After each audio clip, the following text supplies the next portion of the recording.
Hi, everyone. Welcome to our discussion of psychoanalytic analysis of the media. So, this chapter is looking into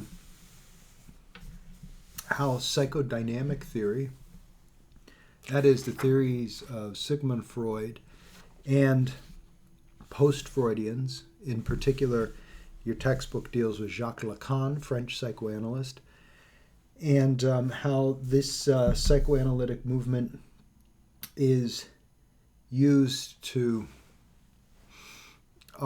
understand media messages, in particular film studies. So what I would like to propose to you in approaching this again is we're doing qualitative work, which is descriptive and theoretical. And if you want to look into the concept of theory, theoretical work, I think it's useful to think about what Plato had Socrates say about useful fictions. A theory is a useful fiction. That means the question isn't, is it true or real? The question is it true? The question, we don't ask and say, but is this real? We ask, is it true? And this is also, I'd like to also illustrate the difference between something being true and something being real by the example William James gives and Charles Saunders Peirce in pragmatism, American pragmatism. And that's the idea that something doesn't have to necessarily be real for it to be true. In our way of our logical positivism, quantitative approach, natural science approach, often misleads us or leads us or misleads us into thinking in terms of what's real, and that somehow what's real and what's true are synonymous. Let me give you a few examples to help you to think.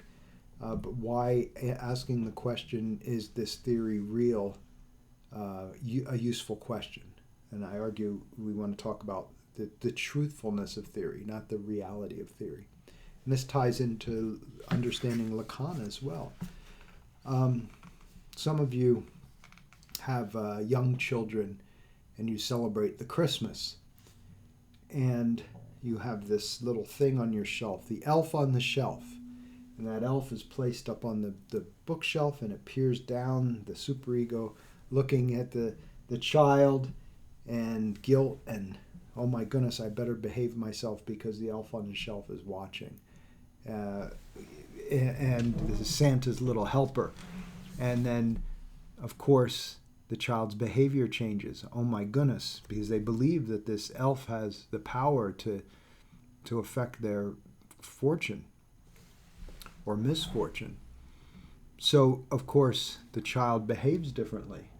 That child's behavior change is present, it's observable, it's even quantifiable. Does that mean that the elf on the shelf is real? No. The elf on the shelf, I mean, the doll is real, but this watchfulness of this is obviously not real. But is it true? Well, according to understanding how this affects the child's behavior, we can say there's a great deal of truth in the belief. You can obviously apply this to many things, many beliefs that we have as adults.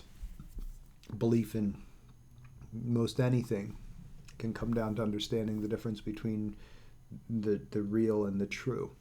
So theoretically speaking, we're not talking so much about real. We don't know what's real. What we know is what's true or not true, what works or doesn't work. That's the pragmatism aspect of these things. So when we look at these theoretical propositions from Freud and from Lacan, we're not so interested in whether it's real. We're interested in whether it's a useful model, a model that helps us to understand the how of things, if only secondarily the why of things. Another example might be from my personal life. One of my favorite examples is when my father came to me and he had a certain magnetic bracelet that he bought. The manufacturers claimed that this would help his arthritis in his hands and his fingers. And so he put the bracelet on, and within a day or two, his hands were feeling great. He's reported to me his hands are feeling great. I said, that's wonderful. Good news. Then about a week later, he called me and he was curious. He said, Matthew, he said, you're a psychologist. He said, does this really work? Is this real? Or is it all in my head? And I thought for a second, is it real? And then I said, well, how do you feel after wearing the bracelet? He said, I feel great. My hands don't hurt me anymore. I said, well, then I guess it works. You see, whether or not this thing is, if the magnetism is really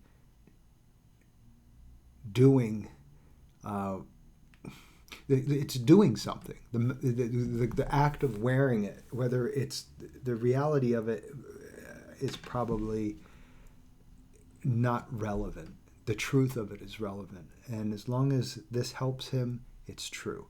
Whether or not it's real, maybe it's an effect of the mind. We know in evolutionary psychology, the belief effect. We also know this, it's also called the placebo effect. This is an example of how powerful it is, how powerful the mind is to respond in ways that can heal the body itself. Well, nevertheless, I think this is the idea of the useful fiction theory, and to avoid thinking of things in terms of real and thinking more in terms of true. So now let's look at some truths. We're going to speak the truth, but I'm not going to speak the real. I have nothing to say about what's real and what's not real. I can only speak on what's true, and that changes. So you can read this chapter, and I want to skip to the end of the first section, and that is page 181. On page 181, the paragraph gives us a nice synopsis of what's explained, what's discussed from page 173 to 180. It says, now that we have a basic understanding of psychoanalysis, you may be wondering what concepts like drive, repression, the mirror stage have to do with the media that we consume every day. To better understand this connection, consider the following questions. Why do people continue to attend movie theaters when they could just rent the films or watch from a streaming service in their home? Why do some people watch the same movie over and over again, year after year? That's an interesting question. Why do we see new movies when we recognize that the vast majority of them rely on the same conventions or forms or plot lines as those we've seen before? It's something we discussed in rhetorical analysis, formal analysis. Potential answers to these questions can be found in psychoanalysis. Generally speaking, film scholars have historically used psychoanalytic concepts to explain structure and appeal of films according to motivations discussed in the works of Freud and Lacan. So this is telling us, kind of giving us a sense of where we're going when we start looking at this first part of the chapter, which is to introduce the ideas of Freud and Lacan. Now, I think that I just want to give a general, there are things, I know when I studied psychoanalysis, I first studied from a clinical psychology perspective, psychodynamic theory. And then I studied in my Ph.D. Psychodynamic media theory, And I was aware that the two had a lot in common, of course. They used common language, but there was something very different about clinical psychodynamic theory and psychodynamic or psychoanalytic analysis of the media. One is used as a theoretical model to understand the media. The other used as a theoretical model for clinical, to manifest change in somebody's life, to gain some kind of insight, help people have insight into themselves. So there are things that differ. The emphasis differs.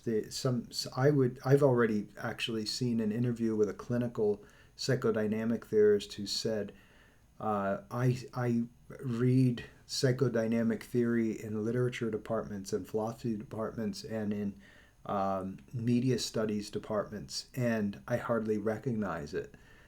It's just a different use of the theory. One clinical use for helping people to gain insight into themselves and also to manifest change in their lives, insight and change. And this psychoanalytic media theory is to have theoretical models of understanding culture, media, society, and how people interact with media. So let's begin.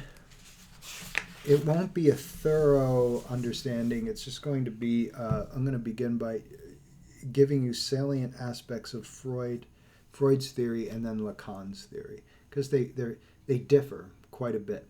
I personally prefer Lacan. I think Lacan's ideas are more convincing to me than Freud's, but I think Freud's ideas are profound and served as a place to begin speaking about the unconscious, about drives, about instinct, about different aspects of where needs and desires and demands in Lacan. So let's take a look at this. So I have so much underlined here, and I'm going to go through this and read from my underlined spots. This is just a sample. There's a lot underlined. So I'm going to try to keep this under an hour, because I know that more than an hour, it doesn't work out so well for students. Okay, so the chapter begins. Psychoanalytic theory may be distinguished from other theories of psychology by the existence and the centrality of drives, or somatic demands upon the mind. In other words, while other branches of psychology are primarily concerned with the influence of external pressures, so social psychology or behaviorism, psychoanalysis begins with a consideration of how the mind registers the body's internal biological needs and transform them into motivating forces or drives. So we have biological needs, we have some transformation that turns into a drive, which is a motivating force. Different drives arise from the different sources and seek out different objects in the world, but all of them ultimately seek satisfaction through the achievement of these objects, a maxim that Freud refers to as the pleasure principle. The motivating force of hunger, for example, arises from biological needs for nutrition, so that's a biological need, and can be satisfied through ingestion of edible objects. The sex drive arrives from biological needs for sex and can be satisfied through contact with stimulating object. Importantly, these examples suggest that the objects of the drive and the kind of satisfaction it seeks are highly variable, differing from person to person. One person may find a given object intensely satisfying, like chocolate, and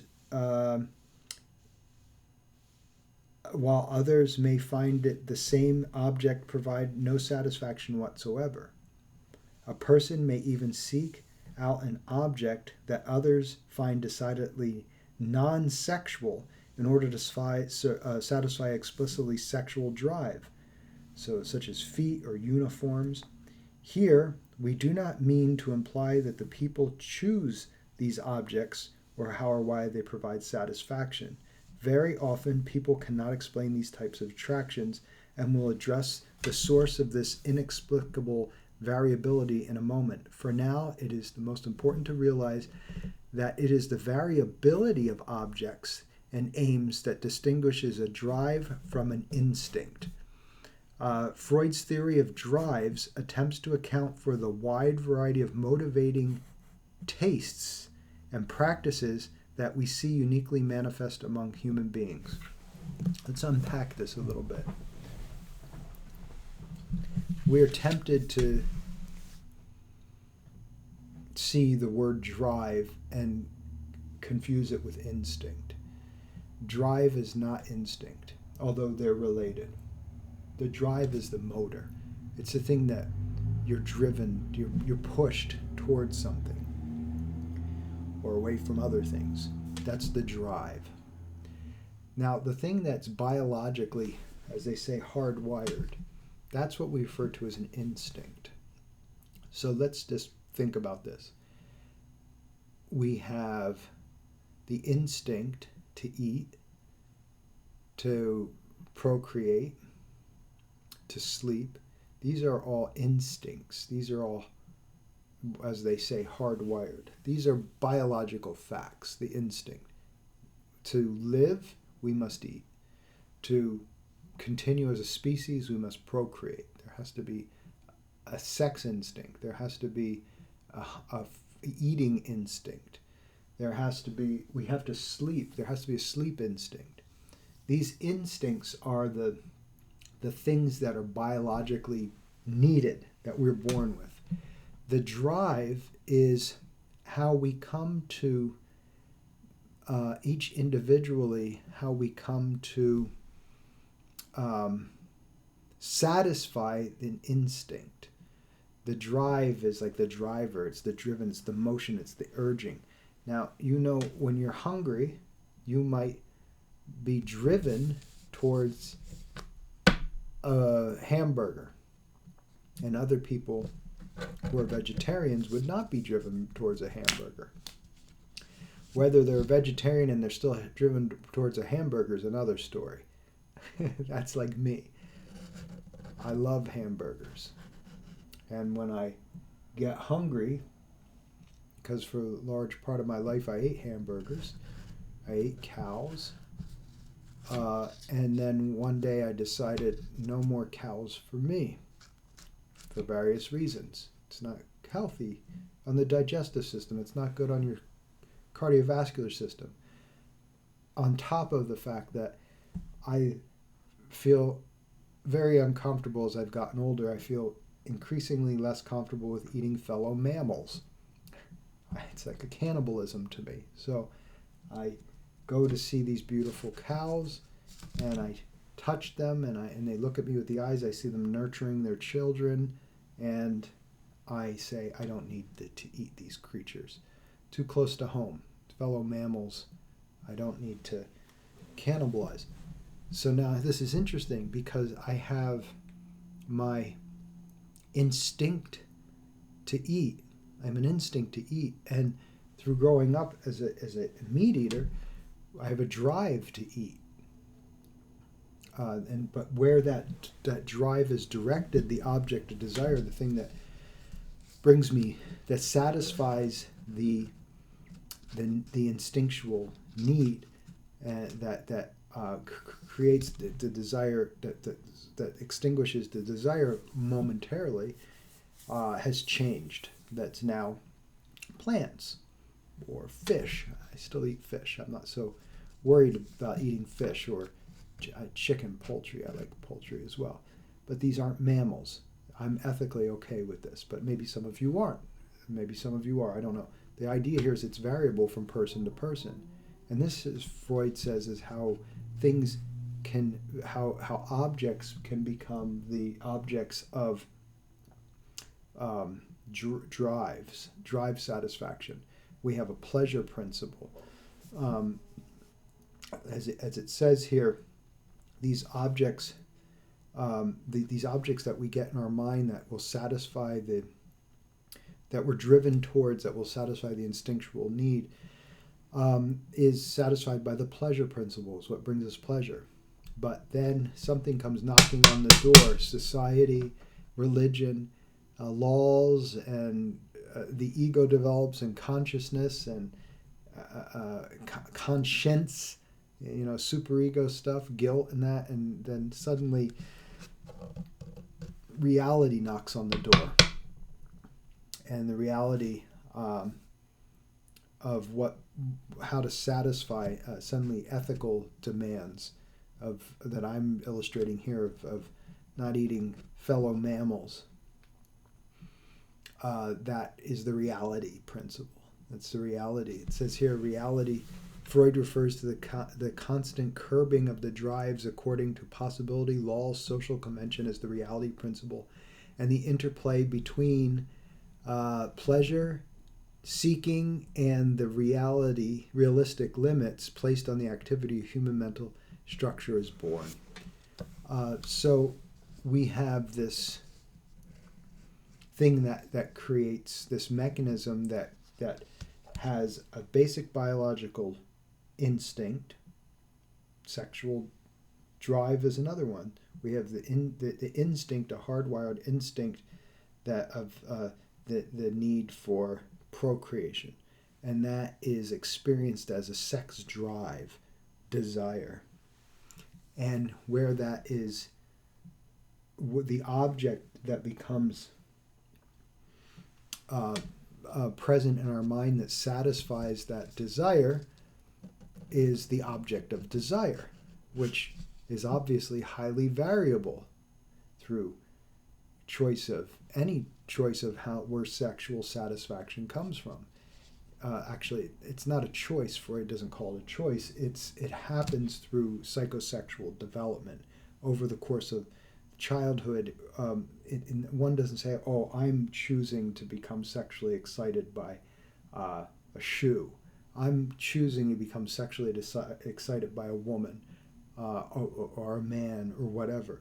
One doesn't decide this. One develops in certain ways that sexual drive, the instinct, gets driven towards a pleasure principle object in the mind. Now, once again, society's laws and rules and norms can have an effect on this whole idea.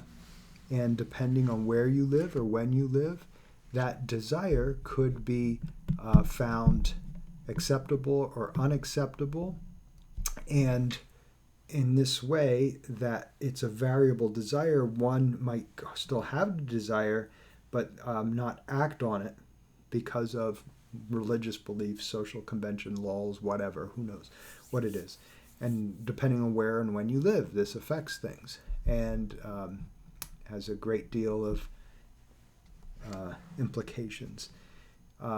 Freud tells us when we have some idea that a fixation, a satisfied idea, idea fix, what do you call this? A cathexis, an image in the mind of something that will satisfy, something you're driven for, that will satisfy the instinct.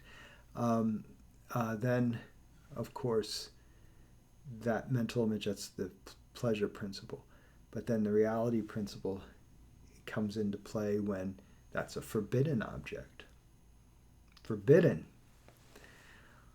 And then we do things to repress the idea, push it down into the unconscious, into the aspects of ourselves that we don't know about ourselves.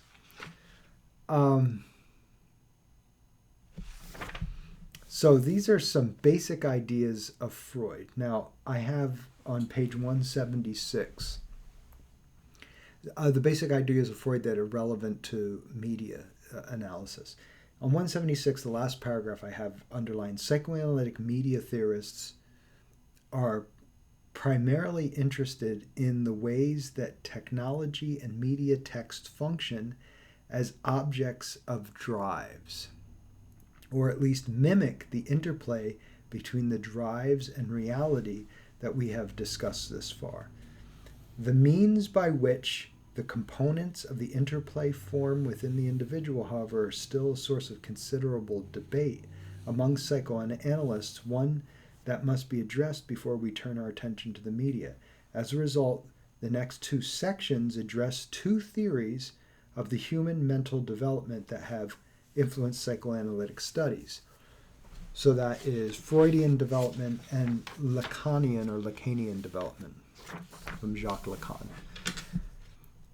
So for Sigmund Freud, we're going to compare the two. For Sigmund Freud, you might find one of the criticisms that people often who don't read Freud take of Freud is that they say, well, in this text he says this, and in this text he says the exact opposite. It contradicts itself. Well, let's be the intelligent way of approaching this is that Freud's theory, Freud's conception of understanding the human condition unfolded over time, and just like any good theory, as evidence changed, his theory changed. So what was written in 1900 and what is written in 1936 may be dramatically different, and thank goodness, because that means that progress happened. That means that growth took place between that 40-year period of time. So keep that in mind when you hear this criticism of, oh, it's contradictory. All good science is contradictory, and all good thinking is contradictory when you look at it chronologically, when you look at it contextually. But one of Freud's later ideas is that there were two basic drives. One is called eros, which is a life drive, it's a striving towards life. That's procreating. That's fighting for survival, fighting to live. Eros can also be the expression of creativity, making a film, writing an article, writing a book. All this is part of an eros. So it's not simply erotic. It's eros meaning biophilic. It's towards the sustaining of living and life. And there's another drive, Freud said, that competes with this called thanatos, the death drive. And that's a desire to do away with one's life, to return to the inorganic, to destroy. So we have the sex drive and the death drive. These is called eros and thanatos. And these compel the individual towards division from others and rejection of the living world, often manifesting as aggression or other destructive impulses. But see, this is very interesting because we can have a discussion about violence or aggression in the media. And psychoanalytic study shows us that aggression driven by thanatos is much different than aggression driven by eros. So violence is not necessarily meaning the same thing. A violence that takes place as a drive of life, of eros, is to sustain life. Maybe to protect from danger or self-defense or something like this. And that's a much different kind of violence than a thanatos, which would be the desire to kill someone for the desire to kill or to kill oneself. These are different than killing or hurting someone or being violent towards someone in defense of oneself or of another person. And oftentimes we find in media psychology that this look at violence and aggression is very simplistic because they don't make a distinction between different drives behind the violence or the ideas. Freud's theory of human mental development, it says on page 177, begins with the notion that humans are born polymorphously perverse, or with the ability to experience sexual pleasure in many different ways. The restriction of sexual pleasure to more common understandings, genital contact, orgasm, etc., is something that the individual only comes to learn later in life. Early evidence of this diversity can be witnessed in the first of three developmental stages, the oral stage, where the mouth and the act of sucking are the primary significance. Though the ostensible purpose of sucking is nourishment, the baby's obstinate persistence in sucking gives evidence that at an early stage, the need for satisfaction strives to obtain pleasure independently of nourishment, and for that reason may and should be termed sexual. So what does this mean?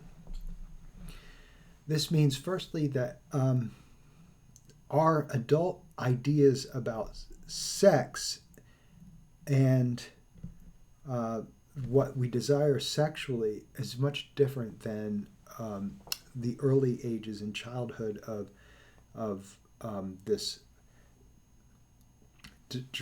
sex drive towards satisfaction. The example given here is that, and we shouldn't confuse the two, the adult conception of sexuality is completely different than childhood conception of sexuality. An example of this would be, as your textbook says, in the early stage, the oral stage, the drive to suck is driven to satisfy the instinct for nourishment, for food. But the act of sucking becomes pleasurable in itself. A blankie, the thumb, there's no nutrients coming out of the thumb or out of a blankie. So putting things in the mouth and suck, this satisfaction that comes, there's a certain regulating effect that happens when a young child sucks on its thumb, on a toy, on a blankie, something like this, putting things in its mouth. There's a self-regulation, a satisfying of anxiety, and then when they stop sucking, the anxiety builds up again, and this comes. So what's happening here is this polymorphous perversity, this idea that what is satisfying can go beyond some like naturalistic object that actually provides nourishment or procreation onto a thing like the instinct sex to procreate. The drive becomes focused on an inanimate object like a shoe, or some object of the body that has nothing to do with procreation, the foot or something like this. And in this way, this polymorphous perversity, the desire becomes, the object of desire is very fluid. And we experience this as something natural, something that we're born with, and it can't be experienced otherwise because we have no way of understanding the complex variables of development in childhood and how one thing becomes an object, a cathexis, an object of desire in our minds, and we can understand how we can take a look and see what our taboos are. What are the things, our sexual desires, secret sexual desires that we've never been maybe brave enough to share with another person. And then you share this, maybe you find someone in life that you can share these very forbidden ideas, seemingly forbidden. And if you find the right partner, then you can explore those ideas without feeling guilt or things of this nature. Now, if those ideas are also in violation of not just social norms or religious norms, if they're violation of laws, then you have big problems. So any of these complicated ideas get repressed and suppressed into the unconscious. And then we come and we watch a movie or something like this, and it can resonate with those unconscious. Maybe our eyes are closed to something, so then we get a peek at it in a film safely, just like dream analysis. The dream might keep pointing towards something that is going to knock on our door, and we can look at our dreams and not literally see them, but see what they're telling us symbolically about these repressed desires.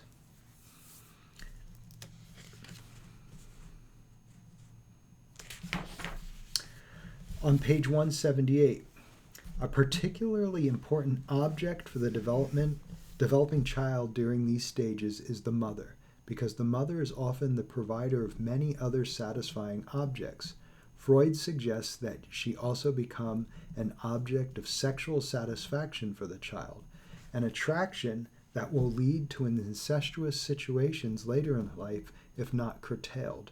Such denial occurs through the resolution of the Oedipus complex, where the father intervenes and forbids the child from taking the mother as an object of the sexual drive under the threat of castration. Freud suggests that this threat is embodied in the father's phallus, which simultaneously signals the father's sexual power and the child's powerlessness.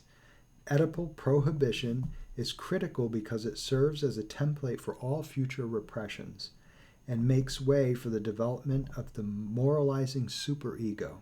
Successful navigation of the complex, then, sets the child on a path towards socially sanctioned forms of sexuality and the object choice that emerges after puberty, while failure to give up the mother as object of this stage results in the host of consequently troubled or even psychotic mental states.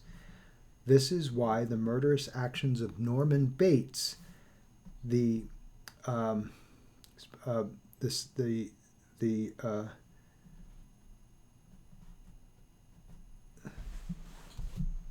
titular character of Alfred Hitchcock's 1960 film Psycho, may be explained above all as a result of his unnatural attachment to his mother. And Zizek explores this in the film Pervert's Guide to the Cinema, this psychoanalytic reading of the Hitchcock film.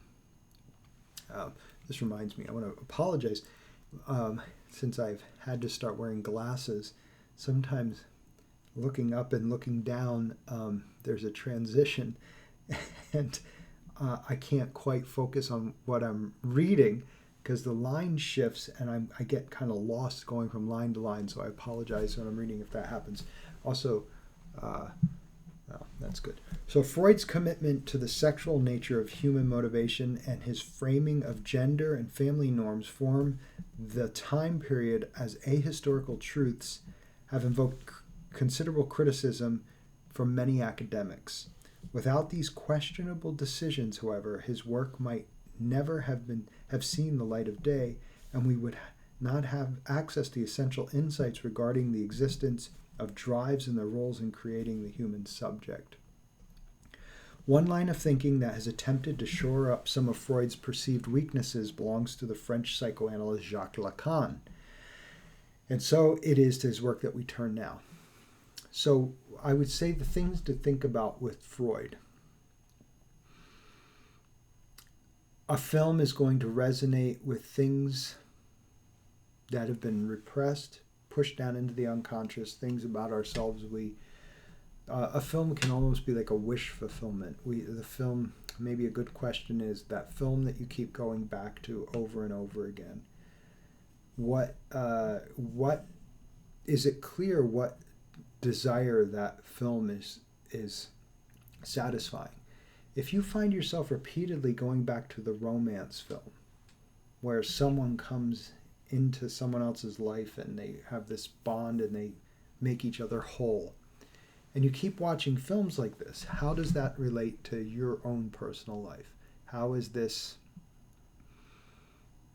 a wish fulfillment or a need that might be unfulfilled in your own life? Now, so maybe you have someone in your life, but maybe they're not exactly adding up, fulfilling the need. Maybe you have a tendency to be attracted to the violent films, or films where someone's being punished, or films where there's anger and aggression and gore and desire to cut and mutilate. What need is this possibly fulfilling in yourself? Who do you relate to in the film? What satisfaction is coming from it? So more than just watching a film and viewing it as mere entertainment, ask yourself the question, why that film and not another film? I'll tell you a film that I think is very fascinating. I've always been quite fascinated and drawn to the first Rocky film. Now, not the subsequent ones, the Rocky 2, 3, all those. They kind of lost appeal to me.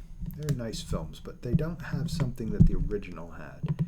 And the original is a story that is really about the hero's journey.